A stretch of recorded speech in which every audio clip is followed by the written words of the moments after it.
नमस्कार, मी श्रीरंग खरे. सोन्याच्या भावामध्ये गेल्या काही दिवसामध्ये सातत्यानं वाढ होताना आपल्याला बघायला मिळत होती. मात्र नवीन आठवडा सुरू झाला आणि या भावामध्ये काहीशी घसरण झालेली आपल्याला पाहायला मिळाली. सोन्यामध्ये गुंतवणूक करणाऱ्यांसाठी ही सुवर्ण संधी आहे का? आपण जाणून घेण्याचा प्रयत्न करणार आहोत. आपल्यासोबत आहेत उज्ज्वल सराफ. आपण त्यांचं स्वागत करूया. उज्ज्वलजी, तुमचं या चर्चेमध्ये स्वागत आहे. सगळ्यात पहिला प्रश्न जो सामान्य गुंतवणूकदारांच्या मनामध्ये आहे, की आता सोन्यामध्ये गुंतवणूक करण्यासाठी योग्य वेळ आहे का? तुम्ही याबद्दल काय सांगाल? होय, ही योग्य वेळ आहे. ज्यांना सोन्याची खरेदी करायची आहे त्यांच्यासाठी ही चांगली वेळ आहे. कारण भाव थोडे कमी झालेले आहेत आणि कुठल्याही क्षणी भाव पुन्हा वाढण्याची शक्यता खूप जास्त आहे. म्हणून ज्यांना गुंतवणुकीसाठी किंवा दागिन्यांसाठी सोनं घ्यायचं आहे, त्यांनी ही संधी सोडू नये. ओके. आपण सोमवारच्या भावाबद्दल जर बोलायचं झालं, तर गेल्या आठवड्याच्या तुलनेमध्ये सोमवारी सोन्याचे दर हे किती कमी झाल्याचं आपल्याला बघायला मिळालं होतं? गेल्या सोमवारी आणि असा साधारण 2,500-3,000 हजाराचा फरक पडला होता आणि हा अच्छा. जो फरक पडलेला आहे, ₹2,400 साधारण फरक पडला होता. तर हं, हे फ्लक्च्युएशन मार्केटला येत असतं. ₹1,000-500 चा फरक हा एका रात्रीमध्ये होत असतो. पण हा हं, जरा जास्त फरक पडला होता आणि अच्छा. तो तो जो फरक पडला म्हणजे जे भाव कमी झाले, हं, त्यानंतरही पुन्हा भाव थोडे काही प्रमाणामध्ये कमी-कमी होऊन राहिलेले आहेत. हं, त्याच्यामुळे उद्याला अक्षय तृतीयेचा मुहूर्त आहे. तो हं. मुहूर्त ग्राहकांनी साधायला हरकत नाही. ओके. म्हणजे थोडक्यात पुन्हा एकदा थोडंसं समजावून सांगण्यासाठी म्हणून, गेल्या सोमवारी म्हणजे गेल्या आठवड्याच्या सोमवारी आणि हा सोमवार याच्यामध्ये जवळपास 2,500 फरक झालाय सोन्याच्या दरामध्ये. थोडा जास्तच 2,500 पेक्षा जास्त फरक झालेला आहे.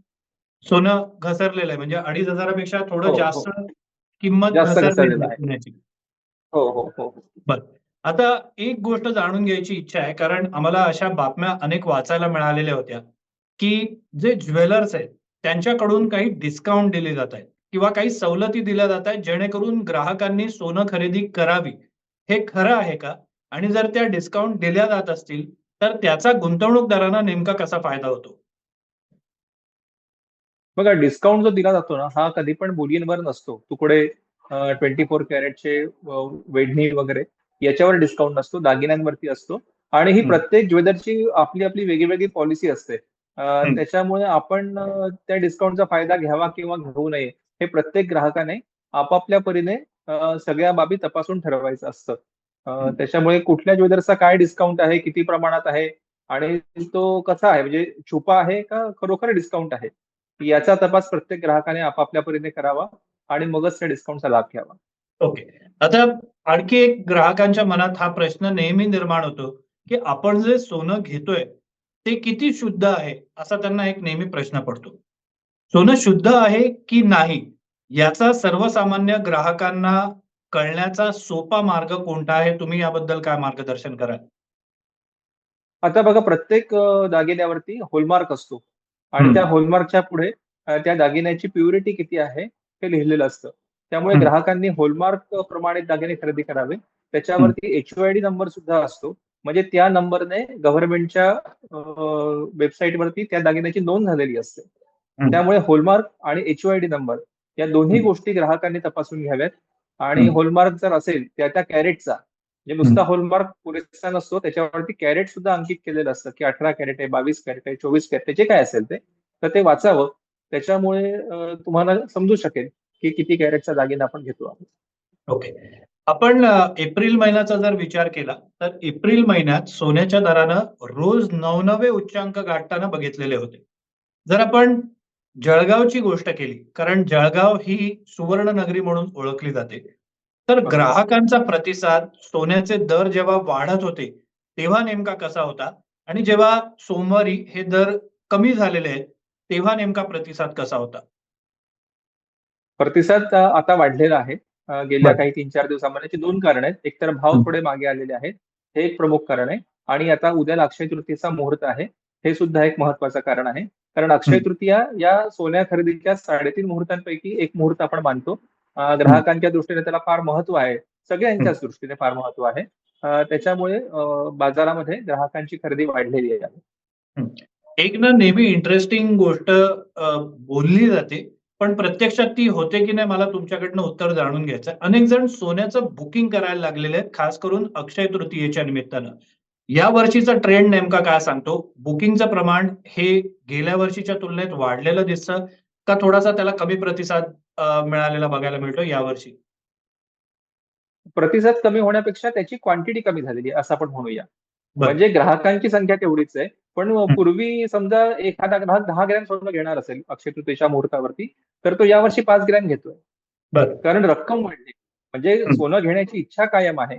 पण हं, भाव वाढल्यामुळे ती रक्कम ग्राहकाला तेवढी पुरेशी गुंतवायची नाही किंवा त्याला ती कमी पडते आहे असं आपण म्हणूया. त्याच्यामुळे हं. सोन्याची क्वांटिटी कमी विकली जाते आहे. पण ग्राहकांचा प्रतिसाद मात्र चांगला. बरं. आता सोन्याच्या दराबाबत जर बोलायचं झालं, तर सोन्याचे दर आता थोडेसे पडलेले आहेत. गुंतवणूकदार अजूनही हा विचार करतायत, की अजून हे दर खाली जातील का? कारण त्यांना गुंतवणूक करायची आहे किंवा दागिने घ्यायचे.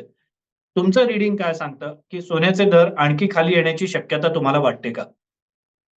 नाही वाटत मला तरी फारशी शक्यता याच्यात नाहीये सोन्याचे रेट हं, मागे येण्याची. उलट हं. वाढण्याची शक्यता जास्त आहे. म्हणजे मी तर असं म्हणेन की 90% शक्यता वाढण्याची आहे आणि 10% शक्यता कमी होण्याची आहे. अच्छा. आणि हा दर आता अक्षय तृतीयेनंतर वाढू शकतो असं तुम्हाला वाटतंय? निश्चित वाढू शकतो. काय साधारण तुमचं टार्गेट आहे? कारण 1,00,000 साधारण धरून 1,00,000चा टप्पा नाही याच्यामध्ये ओलांडलेला होता. हो, हो. हो. जी सोडून असं पण आपण 1,00,000चा टप्पा ओलांडेल असं वाटतंय का? अ, वाटतं तर आहे, पण त्यासाठी किती कालावधी लागेल हं, हे कोणीही सांगू शकत नाही. कारण मार्केट आहे आणि कुठलंही मार्केट हे अनिश्चिततेचं असतं आणि हं, सोन्याचं मार्केट तर जास्त अनिश्चिततेचं आहे. त्याच्यामुळे हं. तो टप्पा येणार हे निश्चित आहे. पण तो कधी येईल? 8 दिवसांनी येईल का 1-2 महिन्यांनी येईल? हे आत्ता आपण नाही सांगू शकत. बरं. एक शेवटचा प्रश्न, की काय नेमकी कारणं आहेत? कारण आंतरराष्ट्रीय पातळीवर आलेली अस्थिरता ही सोन्याचे दर वाढण्यासाठी बरीच कारणीभूत ठरलेली होती. आता ती परिस्थिती थोडीशी निवळली आहे कारण 90 दिवसांचा पॉज मिळालेला आहे टॅरिफ वॉरमध्ये. मात्र बरोबर. भारत आणि बरोबर. पाकिस्तानमध्ये एक नवीन तणावाचं वातावरण निर्माण झालेलं बघायला मिळतंय. मात्र तरी देखील सोन्याचे हं. दर कमी होत आहेत. हे नेमकं काय आहे थोडंसं समजावून सांगा? याच्यामध्ये अनेक फॅक्टर काम करत असतात. म्हणजे भारत-पाकिस्तानमधली अशांतता हे एक कारण आहे किंवा टेरिफ वॉरचं थोडं मंदावणं हे एक कारण आहे आणि याच्याबरोबर ते बाकी चलनांचे विनिमय दर, डॉलरचा मार्केटमधला रेट, रुपयाचा त्याच्या तुलनेतला रेट, अशा अनेक घटक काम करत असतात आणि सोन्याच्या मार्केटमध्ये 2-2.5 फरक अ, ही काही खूप मोठी गोष्ट आहे असं आत्ताच्या रेटच्या तुलनेमध्ये वाटत नाही. म्हणजे हं, 2-2.5 ही रक्कम आपल्याला आता मोठी वाटते.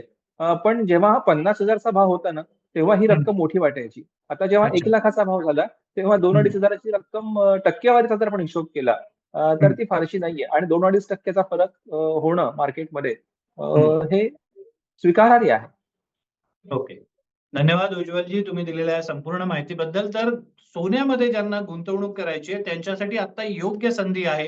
कारण भविष्यामध्ये खास करून अक्षय तृतीयेच्या नंतर सोन्याचे दर हे पुन्हा वाढण्याची शक्यता नाकारता येत नाही. या चर्चेमध्ये इथेच थांबूया. तुम्ही पाहत राहा NDTV मराठी.